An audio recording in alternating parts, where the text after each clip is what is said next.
Howdy guys, this is Dan with Danny Aquatics, coming to you in the fish room. I've done the outlets. I put one outlet on this side and the opposite side of it, so I can access power to both sides there. And since I did make the cutout here already, that came out good, so I made another cutout over here just to have the air circulate from one side to another. And I built a little shelf right here just to put either just trash, mostly the food and stuff like that I need to put on there, just to stack something up there. And this wall, I've been prepping this wall. I just did some taping and floating, so I'll let that set, and then I'm gonna roll it with probably the same compound. I got a mat that'll give it a kind of like a orange peel look to it, and I still got to do the sealing. So I can't find my 5-inch or 6-inch putty knife, so I gotta go look for my putty knife so I can do the sealing. So I got everything but my putty knife. Alrighty guys, I had a putty knife for this one, but it's like a 12-inch. It's up there. It's a little bit big for that, so I need to go find my small one. Alrighty guys, I'll keep y'all updated. We'll keep moving on. Thanks. Hey guys, this is Dan with Dan Aquatics. Got my trusty old miter saw, and start commencing the cutting for the new 450 gallon stand. So I made a few cuts already, and I got mostly everything still here in the Connex in my cargo container. I got the plywood here, the remaining of the 2x6s here, and some over here. So let's go inside real quick and we'll see what's going on. Alright, just a quick update on the the room itself. I went ahead and insulated the garage door. That came out pretty well. And so far, the plaster, everything is painted on the wall. I just need to paint some of the bottom trim. I just couldn't find my paintbrush. But got the opening, everything else cut out. And here we go. I got the layout for the top and bottom frame. I need to go get my other little square, and if not, I'm going to just go with one. All you need is one. I'm going to pre-drill every one of these holes before I put. On the ends, I'm going to use 10x3s, the wood screws, and these, to me, these are the best kind. These are the ones that have this head on it, and these things work great. So these are the 3-inch. I don't mind using them on the end, because that little extra will actually help it support. But when I start doing, when you start going across here, you need the 2.5s. The 3-inch will be a little too long. I'm going to show you why. Well, maybe that isn't a 3-inch. I think I grabbed the wrong one. Or did I? Sure did. But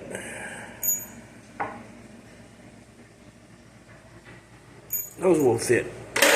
The 3-inch will come out a little bit, so you got to be real careful, because that is 3 inches, 1.5 by 1.5. But when you suck it in, you're going to go in sometimes about 1/8 of an inch, and then you'll have that little tip sticking out. Let me get a 2.5, so I can show you what I'm talking about. So if you put these together, this is what you got. You're not going all the way up to the edge here with a 3-inch. So I use the 2.5 when I'm having to put them together like this. So,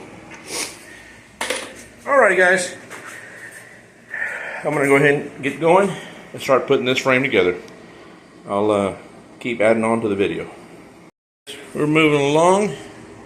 I got the box so far made up here. Let's see if I can get a little closer, a little further away, I mean. But, yeah. Got the main part, I got it squared off. Now I got to add the main supports. They're going to be supporting a lot of the weight in here. Are going to be all your corners. I still got to put one here in the middle. And we'll keep going. So far, so good. Alrighty guys. I did a couple more bracing. The twisting support bracing and bleeds, what I would refer to. I think what Joey refers to it on King of DIY. So I did it on top and bottom. So I added 2 to each corner into the center pieces, and put quite a bit of screws in. So, and at the bottom, I'm going to leave those areas open so I can put my sump. I'll have 2 probably 27-gallon totes, the way I did the 275 and the the 550. So they'll fit in there just right. And here I'm debating whether to put just one, but I'm thinking of putting just one. This will make like 8-inch centers, or maybe 9-inch centers. So I have the wood, so I'm gonna probably go ahead and put 2 there and 2 more there, 2 34-inch pieces. The stand, the aquarium is 73 by 37. So when I do the plywood on the outside, 3/4 inch plywood, that's going to give me almost, what, 1.5 inches all the way around. So the aquarium will be sitting strictly on top of this, not the covering of the aquarium, the plywood. So I need to make a few more, and let me get cut, and I'll get back to you. Alrighty guys, I got all the top main supports put on. So the top is really finished. All I need to do on top is put some glue and put the plywood down. So basically everything is at 8-inch centers. So that's more than enough support there. And then all I have left, I'll be doing tomorrow.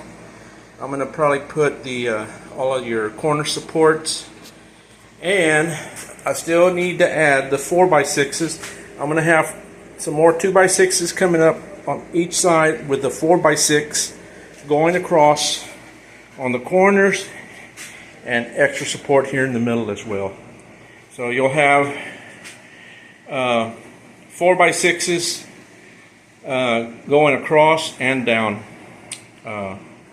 in all the corners and in the center supports. So that's a lot of weight, but I want to make sure it's super strong, at least 5 times if it's rated weight. So alrighty guys, we'll keep going.